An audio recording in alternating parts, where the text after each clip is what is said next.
So here's our campsite, the mouth of this river. It's the tents. There's this big gravel bar, and you can see the delta of this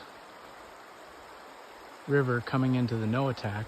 It's a bright sunny day, very sparkly.